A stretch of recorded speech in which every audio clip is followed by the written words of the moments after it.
കഴിഞ്ഞ ദിവസങ്ങളിൽ ഇറാൻ്റെ തലസ്ഥാനമായ ടെലവിവിൽ ഇസ്രായേൽ കനത്ത ആക്രമണം നടത്തി. ദീർഘനാളായി തുടരുന്ന ഭിന്നതയ്ക്കൊടുവിലാണ് ഇസ്രായേൽ ഇറാനെ ആക്രമിച്ചത്. പിന്നാലെ ഇറാൻ ഇസ്രായേലിനെ തിരിച്ചടിക്കുകയും ചെയ്തു. ഇസ്രായേൽ ഇറാൻ സംഘർഷം വർദ്ധിക്കുകയാണ്. നിരവധി രാജ്യങ്ങൾ ആക്രമണം അവസാനിപ്പിക്കണമെന്ന് ആവശ്യപ്പെട്ടിട്ടുണ്ട്. ഇസ്രായേലിൻ്റെ ആക്രമണം ഇറാനിൽ കനത്ത നാശനഷ്ടങ്ങളാണ് ഉണ്ടാക്കുന്നത്. നിരവധി മനുഷ്യജീവനുകളും പൊലിഞ്ഞു. കഴിഞ്ഞ ദിവസം ഇറാൻ്റെ സ്റ്റേറ്റ് TV ഓഫീസിലും ഇസ്രായേലിൻ്റെ മിസൈൽ പതിച്ചു. തത്സമയ സംപ്രേഷണം തടസ്സപ്പെടുത്തിക്കൊണ്ട് മിസൈൽ പതിക്കുന്നതിൻ്റെ ദൃശ്യങ്ങൾ ലോകം മുഴുവൻ കണ്ടു. ഓഫീസ് കെട്ടിടം കത്തുന്ന ദൃശ്യങ്ങളും പുറത്തു വന്നു. അതിനിടെ ഇറാനെതിരായ ഇസ്രായേലിൻ്റെ വ്യോമാക്രമണങ്ങളെ അപലപിച്ച് അറബ് രാജ്യങ്ങൾ രംഗത്ത് വന്നു. 21 മുസ്ലിം അറബ് രാജ്യങ്ങളാണ് തിങ്കളാഴ്ച സംയുക്ത പ്രസ്താവന ഇറക്കിയത്. ഈജിപ്ത് വിദേശകാര്യമന്ത്രി ബദർ അബ്ദലട്ടിയുടെ നേതൃത്വത്തിലാണ് അറബ് രാജ്യങ്ങൾ പ്രസ്താവന നടത്തിയത്. Turkey, Jordan, United Arab Emirates, Pakistan, Bahrain, Brunei, Chad, Gambia, Algeria, Comoros, Djibouti, Saudi Arabia, Sudan, Somalia, Iraq, Oman, Qatar, Kuwait, Libya, Egypt, Mauritania എന്നീ രാജ്യങ്ങളാണ് സംയുക്ത പ്രസ്താവന നടത്തിയത്. പ്രാദേശിക സംഘർഷങ്ങൾ ലഘൂകരിക്കുന്നതിനും അന്താരാഷ്ട്ര നിയമങ്ങൾ ബഹുമാനിക്കുന്നതിനും ഈ രാജ്യങ്ങൾ പ്രസ്താവനയിൽ ആഹ്വാനം ചെയ്തു.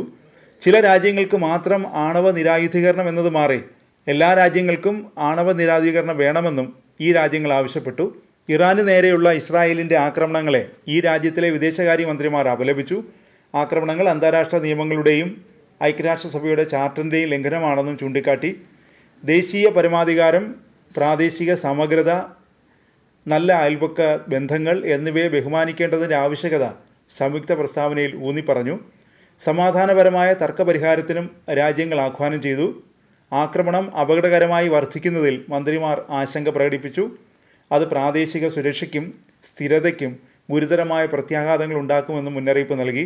ഇറാനെതിരായ ഇസ്രായേലിൻ്റെ ശത്രുത ഉടനടി നിർത്തലാക്കാനും സമഗ്രമായ വെടിനിർത്തലിലേക്ക് നയിക്കുന്ന ശ്രമങ്ങൾ നടത്താനും അവർ ആവശ്യപ്പെട്ടു.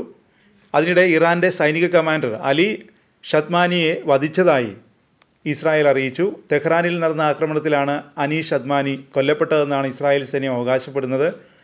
ഇറാൻ്റെ പരമോന്നത നേതാവ് ആയത്തുള്ള അലി ഖമേനിയുമായി ഏറ്റവും അടുത്ത ബന്ധം സൂക്ഷിക്കുന്ന ഷാദ്മാനി രാജ്യത്തെ ഏറ്റവും മുതിർന്ന സൈനിക കമാൻഡറാണ്.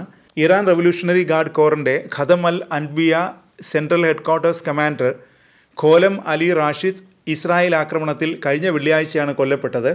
ഇതിന് പിന്നാലെയാണ് അലി ഷദ്മാനിയെ പുതിയ കമാൻഡറായി നിയമിച്ചത്. കഴിഞ്ഞ ദിവസം അതിതീവ്രമായ ആക്രമണമാണ് ഇറാൻ്റെ തലസ്ഥാനമായ തെഹ്റാനിൽ ഇസ്രായേൽ നടത്തിയത്. ആക്രമണം നടത്തുന്നതിന് 1 മണിക്കൂർ മുമ്പ് ടെലിവിഷൻ സ്റ്റുഡിയോകൾ സ്ഥിതി ചെയ്യുന്ന ഇറാൻ്റെ തലസ്ഥാന പ്രദേശം ഒഴിപ്പിക്കാൻ ഇസ്രായേൽ മുന്നറിയിപ്പ് നൽകിയിരുന്നു. സംഘർഷത്തിൻ്റെ 4ാം ദിവസമാണ് ഇസ്രായേലിൽ നിന്നുള്ള മുന്നറിയിപ്പ് ലഭിച്ചത്. തെഹ്റാനിലെ ജനങ്ങളോട് എത്രയും വേഗം ഒഴിഞ്ഞു പോകാൻ ഇസ്രായേൽ പ്രധാനമന്ത്രി ബെഞ്ചമിൻ നെതന്യാഹു ആവശ്യപ്പെട്ടിരുന്നു. തെഹ്റാൻ്റെ വ്യോമപരിധി പൂർണ്ണമായും നിയന്ത്രണത്തിലാക്കിയെന്ന് ഇസ്രായേൽ പ്രതിരോധ സേന അവകാശപ്പെട്ടിരുന്നു.